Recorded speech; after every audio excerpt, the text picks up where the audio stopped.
only 35 weeks pregnant. I definitely don't want to give birth right now.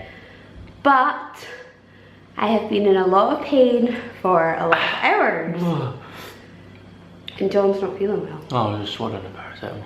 I know, but he's not feeling well. Right. So this is not the time to be going into labour at 35 weeks when your husband's not well.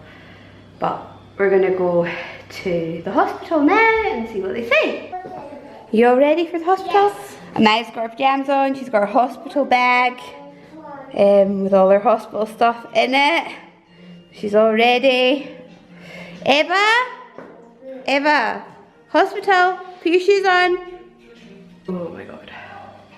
Yeah, like, I can't even walk. It's just like, it's so sore when I walk. Just like period pains, like just, I don't know, I think it is contractions, I don't know. You'd think that like with my third child I would know what was going on, but I don't. I have no idea what's going on. Oh.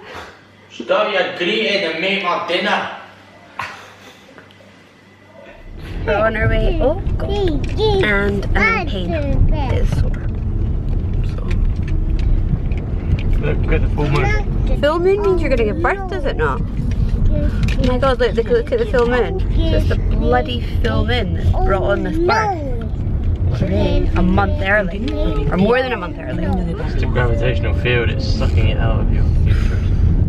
So, we've just arrived at the hospital, and these contractions are getting really sore. So, I'm a bit worried.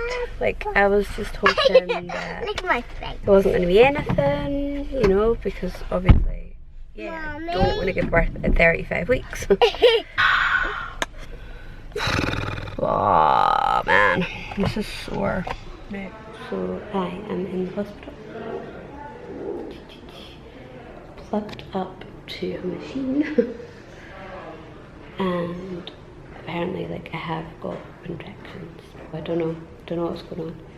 They are testing me to see if I've got a urine infection, because apparently a urine infection can bring on contractions, and I'm just waiting on the gynecologist coming to have a look at me. But it is like, it's sore. I'm in pain. Like, da-da-da. Hooked up to this machine. And John is not allowed in because he's got Eva and Amaya, and Eva and Amaya are not allowed to come in here. So I'm basically by myself. I mean, what will be, what's men is men and all that, you know. She's got to come now, but I just really hope that she doesn't. Because I'm just worried she's going to have like health problems, you know. So, I'm not dilated, that is good. She just like examined me and I'm not dilated. So now we're just waiting for the results of the urine infection, because maybe it could be the urine infection that's causing like so much pain. Dali agua. I got sent home, got my wee hospital thing. They said that I don't have a urine infection, so the contractions are not caused by urine infection. They are just contractions. So she said that when they get like really strong, because they're sore now, but if they get like really bad, or if my water breaks, then we have to go back. So I'm just gonna try and go to bed and pray to God that they go away, and this is like some kind of false alarm, and that the contractions just go away, and that the little baby stays inside me for at least another week or something. I asked the doctor, I was like, can you give me some kind of injection to stop the contractions? And she said that at this stage, at 35 weeks, they don't stop labour. She said that the lungs are developed and they're not going to stop it, which I'm not happy about. So yeah, just gonna go to bed and hope and pray that these contractions just go away and let me sleep, and that I don't have to go back to the hospital in an hour or two, because Evan and I are asleep, they're exhausted, and I don't fancy like waking them up as well and having to drag them back to hospital. So anyway, going to bed. It's the next day. I managed to not go into labour during the night. When I lie down, the contractions seemed to go away. So that's why I didn't have any last night when I was in bed. But then as soon as I got up this morning, I started getting them again because I was walking about. And even sitting down doesn't help. Like I actually have to be lying like that with, I don't know if you can see, but like my belly, like the sofa taking the weight of my belly. So that's what I'm doing. It's been hard though because obviously I've got the kids. They're on their iPads. My due date is the 7th of December. So just hoping and praying that I'm not going to go into labour. Today is Tuesday, officially 2 days after, you know, going to hospital with all those contractions and everything. And I'm still going strong, like I still haven't got into labour. So I'm really happy. I am still like in pain, like it's still really sore and stuff. But I'm not having those like excruciating contractions that I had 2 nights ago. Since then, John has asked for holidays from work. So today he didn't go to work and he just spent all day like helping me. He looked after Eva, he took Amaya to school, picked Amaya up, which is great because I've basically not moved. Like I'm in my onesie, I'm in my bear suit and I haven't got dressed and I haven't moved from the sofa. I've just been sat here or lying in bed. So that should hopefully help. And tomorrow I have an appointment with the hospital. I think if I'm still here tomorrow, like 3 days after the incident, then I can maybe safely say that it was false labour. If I can hold it 3 days and make it to Friday, then I will make it 36 weeks. And if I can make it to 36 weeks, I will be happy. Hi Eva. Hi. Were you scared on Sunday when we went to the hospital? No, not really. Why? Because I knew that I knew like we're a better place to be than the hospital. Daddy. I'd have been scared if we weren't in the hospital. I know, but were you not scared that the baby was going to come out at 35 weeks? Nah, I was chatting to the I want in the mommy. waiting room. He said, Please, kid Daddy. came out really early. And no Mommy?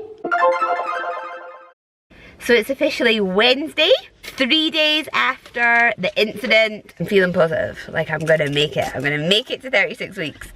And that was just some kind of false labour. We have a hospital appointment now. We're probably gonna do a scan of the baby.